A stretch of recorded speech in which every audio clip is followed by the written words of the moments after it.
तो पहला प्रश्न दिया हुआ है किसी संख्या के 3/4 का 2/3 24 के बराबर है तो उस संख्या का 1/4 कितना होगा। यानी कह रहा है कि संख्या का 3/4, तो संख्या हमने यक्स मान ली, संख्या का 3/4 और उसका 2/3 2/3 24 के इक्वल है, 24 के बराबर है, ये कह रहा है। तो ये सभी नंबर उधर ले जाएंगे तो जो ऊपर संख्याएं हैं वो अपान में जाएंगी 24 के, जो अपान में है वो मल्टीप्लाई में जाएंगी। तो कितना हो जाएगा, यक्स बराबर हो जाएगा 24 और अपान में ऊपर कितना 3 है और 2 है तो 3 अपान में आ जाएगा और ये वाला 2 भी अपान में आएगा और अपान में 4 और 3 है, ये ऊपर चला जाएगा 4 और 3।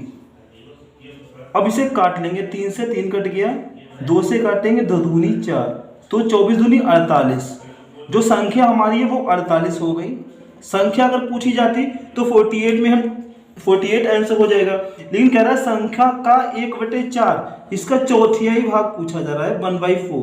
तो 4 से इसे काटेंगे, 4 एकम 4, 4 दूनी 8 तो इसका आंसर 12 हो जाएगा, 12 आंसर होगा इसका। अगला प्रश्न दिया हुआ है 378 और मल्टीप्लाई में दिया हुआ है 236 इंटू 459 मल्टीप्लाई 312 के गुणनफल में इकाई का अंक है, यानी यूनिट डिजिट पूछा जा रहा है। 378 गुणे 236 गुणे 559 गुणे 312 इकाई का अंक निकालना है तो हम इकाई की इकाई से गुणा कर देंगे। 8 छंग 48, 48 ठीक है। फिर इकाई 8 है, 8 की गुणा हम 9 से कर देंगे, 8 ने 72, 72 में इकाई 2 है ना, इसकी इकाई 2 है, 2 दूनी 4 तो इसकी यूनिट कितनी हो जाएगी, 4 यूनिट हो जाएगी।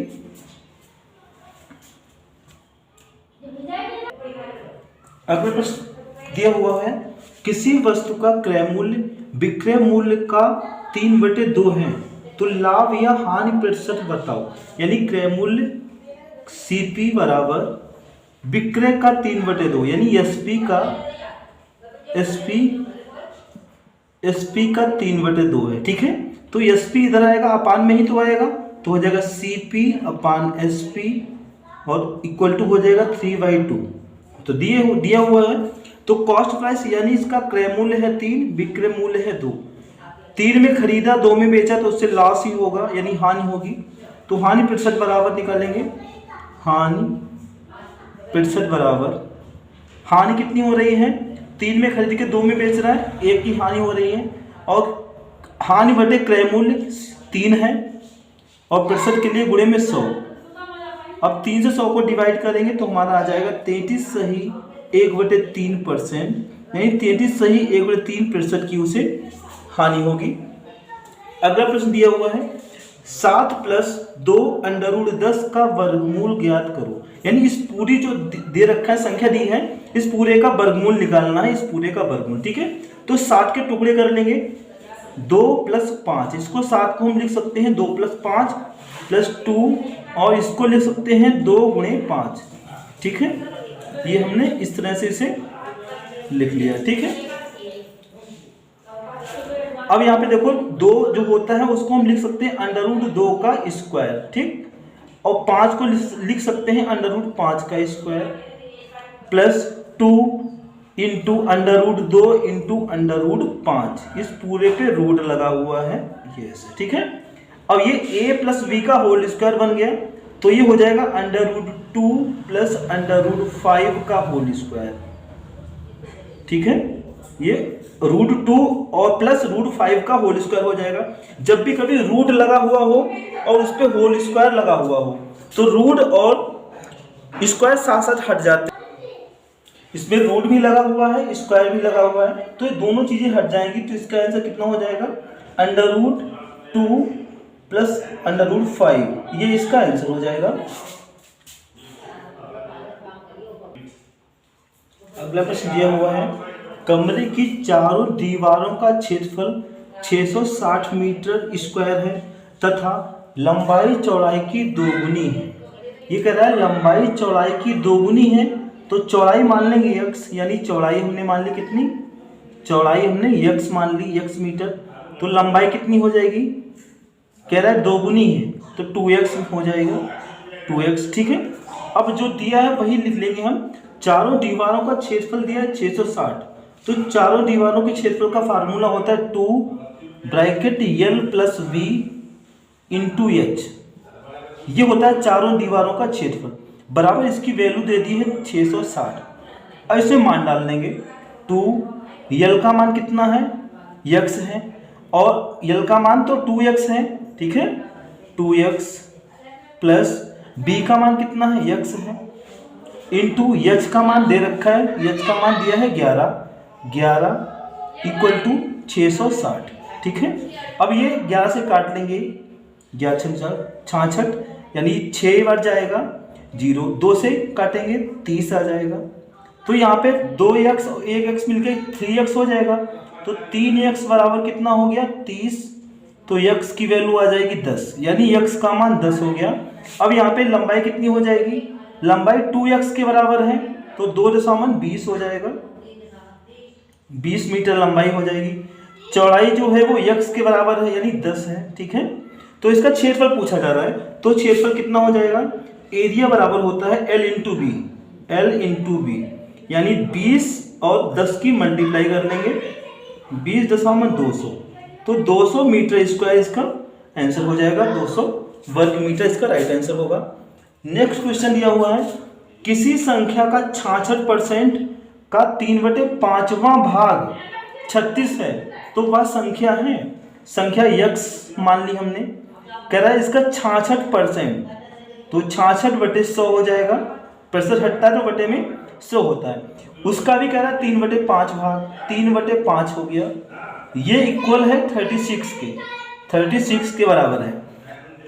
अब निकालना संख्या से, यानी x की वैल्यू फाइंड आउट करनी है, तो x बराबर हो जाएगा 36, और ऊपर जो मान है वो अपान में जाते हैं, 66 और गुणे 3, ये तो अपान में जाएगा, और जो अपान वाला है ये ऊपर चला जाएगा, 100 और 5 ये गुणे में जाएगा, 100 और 5 ये मल्टीप्लाई में जाएगा। हाँ, ये प्रश्न दिया हुआ यहाँ थोड़ा मिस हो गया है, ये 66 नहीं है, 60% है, यहाँ पे 60% है, तो यहाँ पे ये 66 नहीं है, 60 है, तो यहाँ पर भी ये कितना होगा 60। अब कैलकुलेट कर लेंगे, 0 से 0 कट गया, 6 से काटेंगे 6 छंग 36, फिर 3 से काटेंगे 3 दूनी 6, अब सभी की मल्टीप्लाई कर लेंगे, 2 पंचे 10.100, तो इसका आंसर हो जाएगा 100, यानी वो नंबर कितना है 100 है, 100 इसका राइट आंसर हो जाएगा। अगला प्रश्न है, पाई 1 है, ये बहुत ही इंपॉर्टेंट क्वेश्चन है, अधिकांश पूछा जाता है। पाई जो होता है वो अपरिमेय होता है, कैसा होता है, अपरिमेय, अपरिमेय, ये बहुत ही इंपॉर्टेंट आपको याद रखना है कि पाई जो होता है कैसा होता है, अपरिमेय होता है, लेकिन पाई की जो वैल्यू होती है, पाई को जो मान होता है वो परिमेय होता है, लेकिन पाई जो होता है वो अपरिमेय होता है। अगला दिया हुआ है, a/3 equal to b/4 equal to c/7 हो तो a plus B plus C divide by C का मान बताओ, यानी a plus B plus C upon C की वैल्यू पूछी गई है। तो जब भी इस तरह से आपको सवाल दिखे, इक्वल सारे मान दिए हों, तो a का मान वही हो जाएगा जो उसके अपान में है, b का भी वैल्यू वही हो जाएगा जो अपान में है, c की भी वैल्यू वही हो जाएगी जो अपान में है, तो सभी के मान डाल देंगे, यानी a b c को प्लस में करना है तो सभी को जोड़ लेंगे, 4 3 7 7 14 हो जाएगा, a प्लस बी प्लस सी का मान हो जाएगा 14, अपान में c की वैल्यू 7, 7 से काट लेंगे, 7 दूनी 14, तो 2 इसका आंसर हो जाएगा। अगला प्रश्न दिया हुआ है, संख्या 604 स्पेस 6 11 से विभाज्य है तो रिक्त स्थान का पूर्णांक होगा, रिक्त स्थान की जगह कौन सा पूर्णांक आएगा ये पूछा जा रहा है। तो 11 से विभाजित संख्या जो होती है उसका रूल ये होता है, एक एक अंक छोड़ के हम जोड़ते हैं, ठीक है। तो 6 में एक एक अंक छोड़ के जोड़ना है, 6 में एक अंक छोड़ देंगे, ये छोड़ दिया, 4 जोड़ेंगे, फिर 4 में 6, यानी 6 4 10 से 16, तो एक साइड का जोड़ कितना हो गया 16। और यहाँ पे कुछ नहीं है तो हमने x मान लिया, ठीक है। x में 0 जोड़ेंगे तो कितना हो जाएगा x, ठीक। तब इन दोनों का x का मान इतना लेना है कि यहाँ पे इनका अंतर जो हो 11 से कट जाए। अगर यहाँ पे देखो 5x की वैल्यू 5 मान लें तो 16 में से 5 को घटाएंगे कितना बचेगा, 11 बचेगा। 11 जो 11 से कट जाता है तो यहाँ पे वैल्यू x की कितनी हो जाएगी, 5 हो जाएगी। x का मान अगर 5 हो जाए तो ये इनका डिफरेंस 11 हो जाएगा, जो कि 11 से कट जाएगा, तो 5 इसका आंसर हो जाएगा।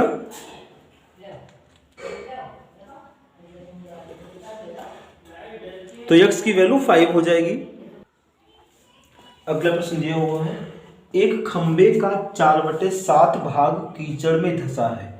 जब धंसे हुए भाग का 1/3 भाग बाहर खींचा जाता है तो पाया गया कि 8 मीटर अभी भी कीचड़ में है। खंबे की पूरी लंबाई बताओ। तो खंबे की पूरी लंबाई हमने मान ली x मीटर, ठीक है। अब जो कह रहा है कि 4/7 भाग कीचड़ में है तो x का 4/7 कितना हो जाएगा, 4x/7 हो जाएगा, यानी 4x/7 भाग ये कीचड़ में है, ठीक। और इसमें से कीचड़ में से मतलब कीचड़ में जितना भाग है उसका तिहाई भाग बाहर खींचा जाता है, यानी इसमें से 4x/7 का तिहाई यानी इसका 1/3 भाग, ठीक है, खींचा जाता है। तो कीचड़ में कितना था, पहले कीचड़ में इतना भाग था, अब कीचड़ के भाग का तिहाई भाग बाहर खींचा गया तो 8 मीटर कीचड़ में बच गया, ठीक है। अब इसको हल कर लेंगे, जो x की वैल्यू आएगी वही हमारा आंसर हो जाएगा। तो सभी का एलसीएम लेने पहले मल्टीप्लाई कर लेंगे, ये हमारा हो जाएगा 4/7, यहाँ पे देख लो 4x/7 होगा, माइनस ये गुणा कर लेंगे 4x कम 4x और बटे 7 21 हो जाएगा, बराबर 8 हो जाएगा। इसके अपान में 1 कर लेंगे, सभी का एलसीएम ले लेंगे, एलसीएम हो जाएगा 21। हर से डिवाइड करते हैं, जितना आता है ऊपर से गुणा करते हैं, 7 21 तो 3 गुणा 4 से 3 चक्कू 12, तो ये 12x हो जाएगा, माइनस 21 से भाग करेंगे 21 को 1 आएगा, 1 की मल्टीप्लाई 4 से कर देंगे 4x हो जाएगा, बराबर 1 से 21 को डिवाइड करेंगे 21 ही आएगा, 21 की मल्टीप्लाई 8 से करेंगे 8 कम 8 8 दूनी 16, 168 बचेगा। अब यहाँ पे 12x में से 4x जाएगा, 8x बचेगा, यानी 8x इक्वल टू कितना हो जाएगा 168, 8 से काट लेंगे, 8 दूनी 16, 8 एकम 8, तो x की वैल्यू कितनी 21 मीटर, यानी खंबा जो पूरा है 21 मीटर लंबा है।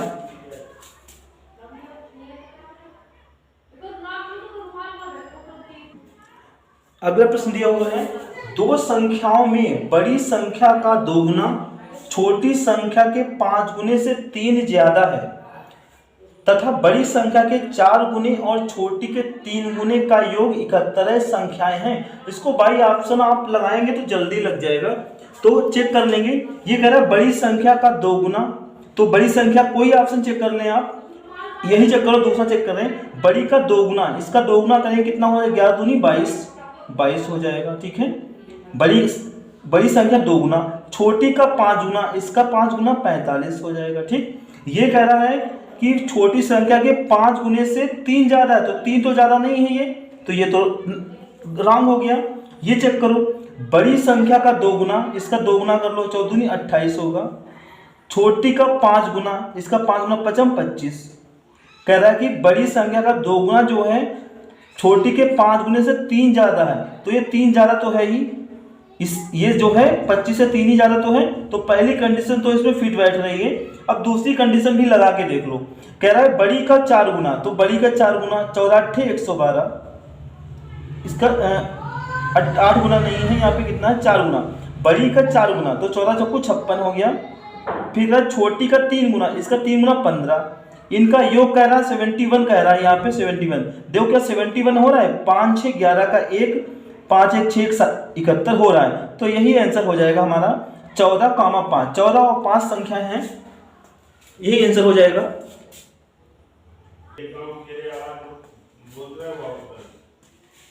दो संख्याओं का अंतर और गुणनफल क्रमशः 5 और 36 है, यानी अंतर संख्याओं का 5 है और उनका गुणनफल है वो 36 यानी 36 है, तो उनके व्युत्क्रमों का योग बताओ।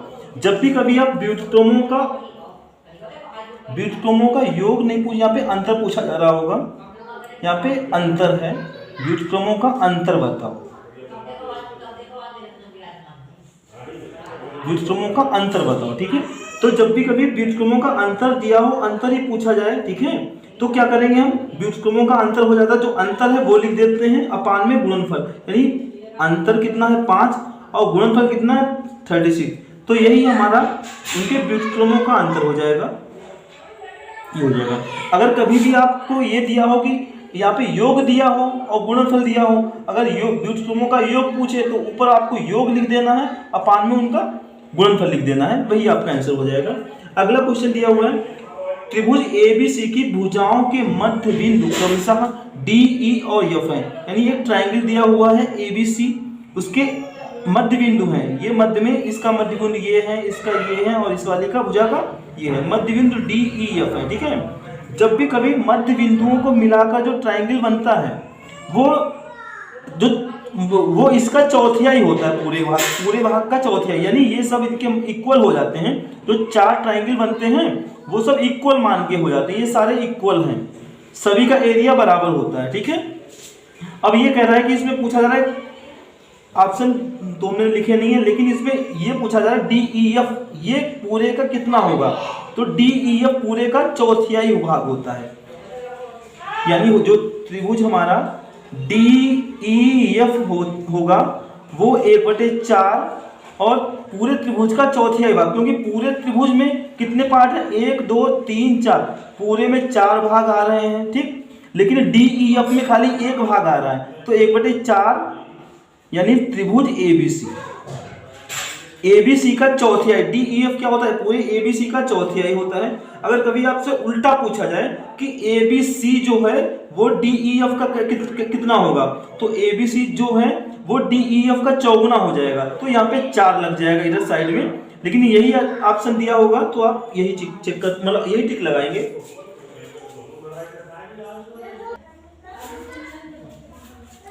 अगला प्रश्न दिया हुआ है, 5 सेमी भुजा वाले एक घन के सभी फलकों को रंगा जाता है और इसे एक घन सेमी वाले घनों में काटा जाता है, एक घन सेमी वाले कितने घनों में केवल एक ही फलक पर रंग होगा।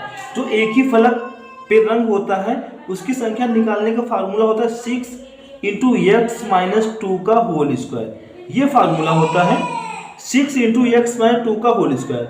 अब x की वैल्यू क्या होती है, यानी बड़े घन की जो भुजा है उसको हम छोटे घन की भुजा से डिवाइड करते हैं, जो मान आता है वही x की वैल्यू होती है। तो 5 को जब हम 1 से डिवाइड करेंगे तो 5 ही तो आएगा, तो यहाँ पे हो जाएगा 6 और यहाँ पे 5 में से 2 जाएगा, 3 बचेगा, 3 का स्क्वायर 9 हो जाएगा, 9, तो 9 × 6 = 54, तो 54 इसका आंसर हो जाएगा। 54 ऐसे घन होंगे जिनके फलक खाली एक फलक रंगा होगा, तो 54 आंसर हो जाएगा। अगला क्वेश्चन दिया हुआ है, A और B किसी कार्य को 12 दिन में, B और C उसी कार्य को 15 दिन तथा C और A मिलकर उसे 20 दिन में कर सकते हैं। ठीक है, तो A अकेला वही कार्य कितने दिनों में कर लेगा, तो A और B जब मिलके काम करते हैं, B और C मिलके काम करते हैं और C और A मिलके काम करते हैं, ये दिया है। ठीक है, तो A B कितना दिन लगाते हैं, 12 दिन लगाते हैं, B C 15 दिन लगाते हैं और C और A मिलके 20 दिन लगाते हैं। इन सभी का इफिशियंसी निकालने के लिए हम एलसीएम ले लेंगे, तो इसका एलसीएम कितना, 60 एलसीएम हो जाएगा, 60। अब हम 12 से भाग करेंगे 60 को, 12 × 5 = 60, तो इसकी जो क्षमता है वो कितनी हो जाएगी, ये तो टाइमिंग था, ये क्षमता 5 आ गई। ठीक है, अब 15 से 60 को भाग करेंगे,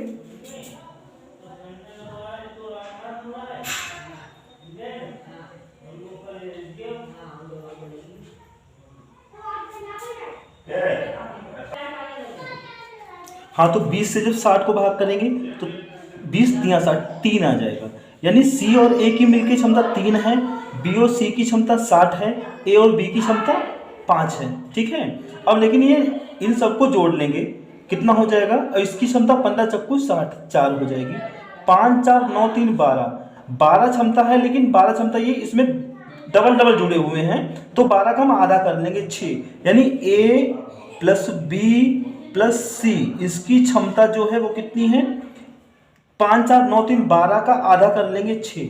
6 इफिशियंसी है वो ए बी सी की है, हमें निकालना है ए का मान। तो ए बी सी तीनों के मान में से बी सी की इफिशियंसी हम घटा देंगे। तो बी सी की क्षमता कितनी 4 है, तो 4 घटा देंगे, ए की क्षमता कितनी हो जाएगी 4 हो जाएगी, यानी ए की जो इफिशियंसी है वो कितनी है 4 है। तो यही मान निकालना हमें। तो एक साइड में लिख लेंगे हम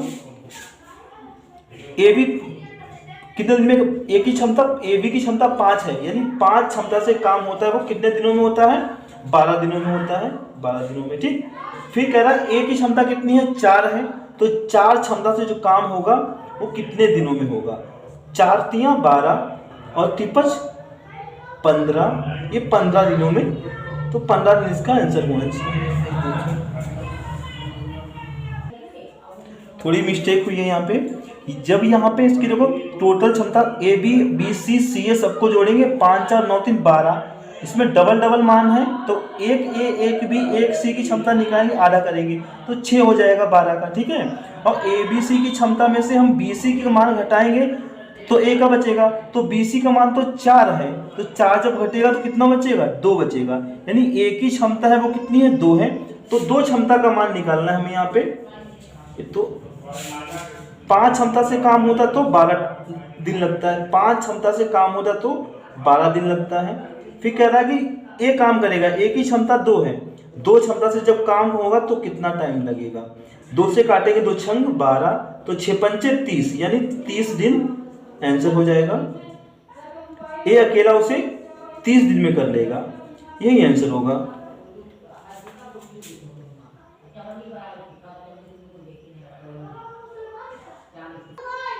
अगला प्रश्न दिया हुआ है, पंचभुज के सभी अंतःकोणों का योगफल बताओ, यानी पंचभुज के सभी अंतःकोणों का योगफल पूछा गया है।